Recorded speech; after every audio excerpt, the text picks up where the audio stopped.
మీ ఎలాంటి వ్యాపార ప్రకటనలకైనా వెంటనే మా ఛానల్ సంప్రదించండి. అందరికి నమస్కారం. నేను శిరీష. ప్రస్తుతం మనతో పాటు ఉన్నారు ప్రముఖ ఆధ్యాత్మికవేత్త జ్యోతిష్య పండితులు శేషగిరిరావు గారు. గురుగారితో మాట్లాడదాం. నమస్కారం గురుగారు. గురుగారు, మే మాసంలో ధనుసు రాశి వారికి ఎలా ఉండబోతుంది అంటారు? ఎలాంటి జాగ్రత్తలు తీసుకోవచ్చు అంటారు? ఆర్థిక పరంగా, ఆరోగ్య పరంగా, గ్రహ గోచారం కూడా ఎలా ఉంటుందంటారు ఈ మాసంలో వీరికి? రైట్.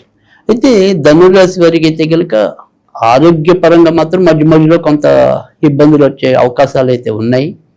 సో ముఖ్యంగా ఎవరైతే ఈ ధనురాశిలో జన్మించి దీర్ఘకాలిక వ్యాధులతో కొంత ఇబ్బంది పడుతున్నారో వాళ్ళ మీద ఇంకొద్దిగా ఎక్కువ ప్రభావం అనేది ఉంటుంది, ఎక్కువ. సో అందుకని ఆరోగ్యపరంగానే ఎంతో కొంత జాగ్రత్త అవసరం అనేది కనబడుతుంది.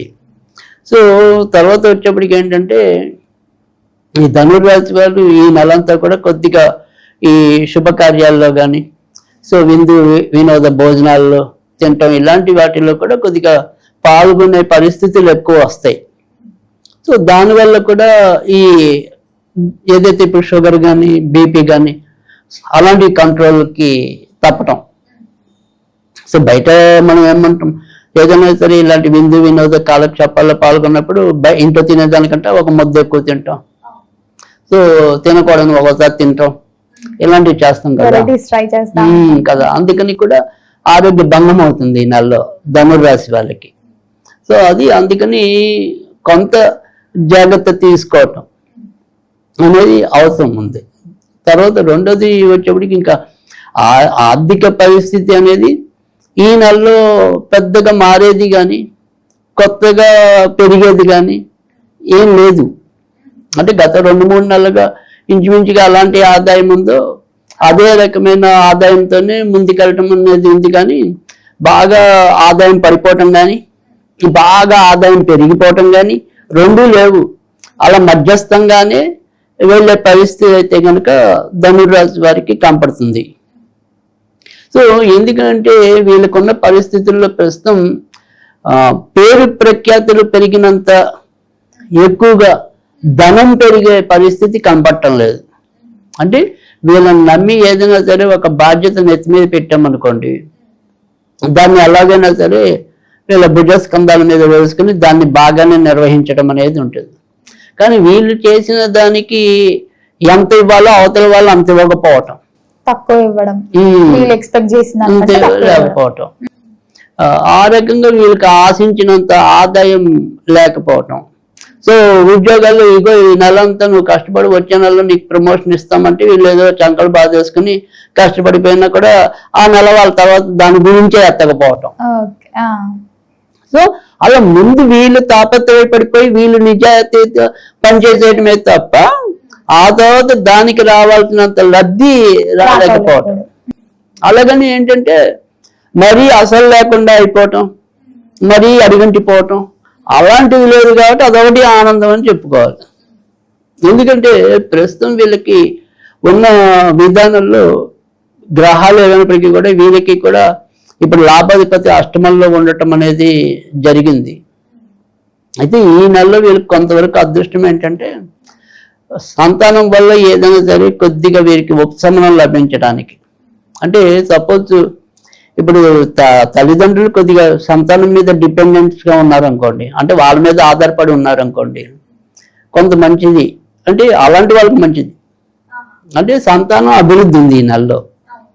సో అందుకని సంతానం యొక్క అభివృద్ధి బాగుంది కాబట్టి వీళ్ళు ఎలాగో సంతానం మీద ఆధారపడ్డారు. వీళ్ళకి ఏం పెద్దగా స్వయం ఆర్జన ఏం లేదు. పిల్లలు పెట్టింది తింటున్నారు, సో పిల్లలు ఇంట్లోనే ఉంటున్నారు, లేదా పిల్లలే వీళ్ళు భరిస్తున్నారు అనుకుందాం.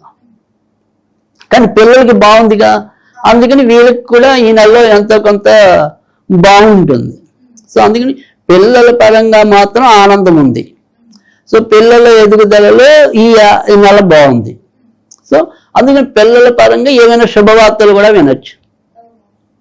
సో అది తర్వాత రెండోది వచ్చేప్పటికి ఈ ధనుర్రాశిలో పుట్టిన పిల్లల పెళ్ళికుంటే వీళ్ళకి కూడా సేమ్ ఈ రాశి వాళ్ళకి కూడా ప్రేమ పెళ్ళిళ్ళకి ఇంకా బాగుంది, ప్రేమ వివాహాలు. సేమ్ మిథున రాశి వాళ్ళకి కూడా మనం అంతర్గతం ఒకసారి చెప్పుకున్నాం. సో సేమ్ మళ్ళీ ఇలాగే ధనుర్రాశి వాళ్ళకి ఉంది. ఈ ధనురాశి మిథున రాశి కూడా ఎదురుబదురుగా ఉంటాయి చక్రంలో. సో అలా ధనురాశి వారికి కూడా ప్రేమ పెళ్లి, అందులో ముఖ్యంగా ఇప్పుడు మే 11వ తారీఖు నుంచి ప్రేమ పెళ్లి కారకుడు, అసలు పెళ్లి కారకుడు ఇద్దరు కలిసే సంచరిస్తున్నారు. సో అందుకని ఖచ్చితంగా ప్రేమ పెళ్లి చేసుకుందాం అనుకునే వాళ్ళకి మంచి జరుగుతుంది. సో అలాంటి వాళ్ళకి ఇంకొద్దిగా ఈజీ ఉంది. మరి గురువు గారు ఈ మాసంలో వీరికి ఆల్రెడీ మిశ్రమ ఫలితాలు ఉన్నాయి కదా, మరి ప్రథమార్థం కలిసి వస్తుందంటారా, ద్వితీయార్థం కలిసి వస్తుందంటారా ఈ మాసంలో వీరికి? అంటే ఎక్కువ శాతం అయితే వీళ్ళకి కూడా మనం ముఖ్యంగా ఇందాక చెప్పుకున్నాం మే 12 నుంచి 27 మధ్యని, అంటే రెండో భాగంలోనే ఎక్కువ కలిసి రావటం అనేది కనిపిస్తుంది.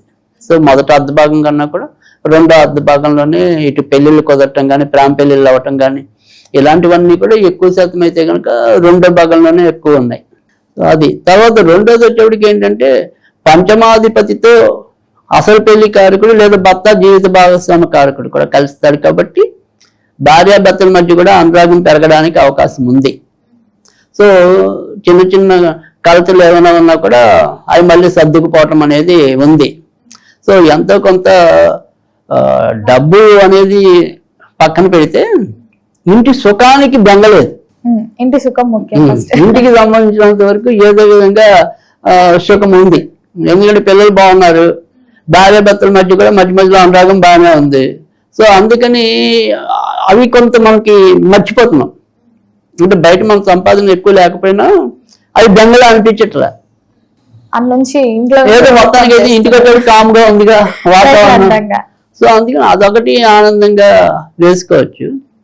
అయితే ఎప్పుడైనా సరే ఈ నెలలో ముఖ్యంగా ఈ మే నెల 12వ తారీఖు నుంచి 27వ తారీఖు మధ్య అంటే 15 రోజులు. సో ఇంచుమించు మే 12 నుంచి 27. సో ఈ 15 రోజుల్లో ఒక్కోసారి వీళ్ళకి ఆకస్మికంగా ఎవరైనా స్త్రీల వల్ల లబ్ధి చేకూరే పరిస్థితి ఉంది.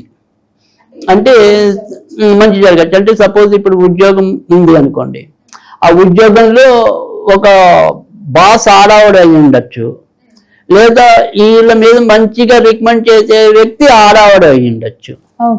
మొత్తం మీద స్త్రీల వల్ల లబ్ధి చేకూరుతుంది. సో లేదు వీళ్ళు ఎప్పటి నుంచో సినిమాల్లో ప్రయత్నాలు చేస్తున్నారు అనుకుందాం, ఏదో ఒక ప్రొఫెషన్ కోసం. పలానా హీరోయిన్ చెప్పొచ్చు ఆయన తీసుకోండి అని చెప్పి. అంటే ఎక్కడైనా సరే ఒక ఆడ వ్యక్తి వల్ల, తోడ్పాటు వల్ల వీరికి ఉన్నటువంటి భూమి రావటం అనేది.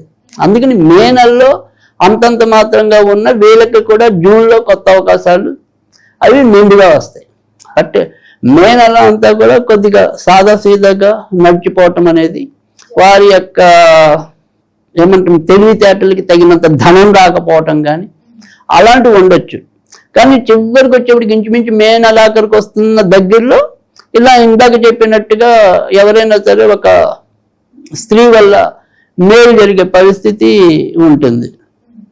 గురుగారు అలాగే ఎవరైతే విద్యార్థులు కానీ అక్కడ వెళ్ళి సెటిల్ అవ్వాలనుకున్నా అవుట్ ఆఫ్ స్టేషన్స్లలో, మరి ఈ ధనుసు రాశి వారికి విదేశీ యోగం ఉందంటారా? అంటే విదేశాల్లో ప్రస్తుతం అయితే కనుక వీళ్ళకి అంత వీలైన పరిస్థితి లేదు. సో వెళ్దాం అనుకున్నప్పటికీ కూడా ఏదో రకంగా అది వాయిదా పడే అవకాశాలు ఎక్కువగా కనిపిస్తున్నాయి. ఎందుకంటే వీళ్ళకి కూడా ధనురాశి వాళ్ళకి కూడా ప్రస్తుతం అర్ధాష్టమ శని అనేది నడుస్తుంది. సో అర్ధాష్టమ శని వల్ల ఎక్కడొక్కడ ఏదో రకంగా అవి కొంత ఆగటం, ఆ రకమైన పరిస్థితి ఎక్కువగా కనిపిస్తుంది. అందుకే మనకి ఇందాక కూడా ఏదైనా సరే వీళ్ళు ఒక విదేశాలకనే కాదు ఎక్కడైనా సరే సంపాదన అలాంటి చోట్ల కూడా వీళ్ళకి రావాల్సిన పూర్తి స్థాయిలో రాలేకపోవడానికి కూడా కారకుడు ప్రాథమికంగా అర్ధాష్టమ శని అనేది ఉండటము.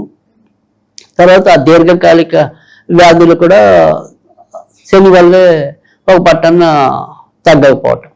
మరి రాశి వారికి అన్ని రంగాల వారికి బాగుండాలంటే ఏ దైవాన్ని పూజించవచ్చు అంటారు? ఎలాంటి స్విచ్ వర్డ్స్ కూడా యూజ్ చేయొచ్చు అంటారు? ఇది వీరు కూడా ఖచ్చితంగా దుర్గాదేవిని పూజించడం వల్లే మరింత మంచి జరగడం అనేది అయితే ఉంటుంది. ఇక స్విచ్ వర్డ్ అయితే కనుక ఇది కూడా బీజాక్షరమే. ఓం దుమ్ ఓం దుమ్ ఓం దుమ్, అంతే. దుమ్ అంటే దుర్గాదేవికి సంబంధించింది. ఓం దుమ్ ఓం దుమ్ ఇది చదువుకోవటం వల్ల అన్ని రకాల మంచి జరుగుతుంది. గురుగారు మొత్తం మీద మీ మాసంలో ధనుసు రాశి వారికి ఎలా ఉంది, ఎలాంటి జాగ్రత్తలు తీసుకోవాలో తెలియజేసినందుకు ధన్యవాదాలండి.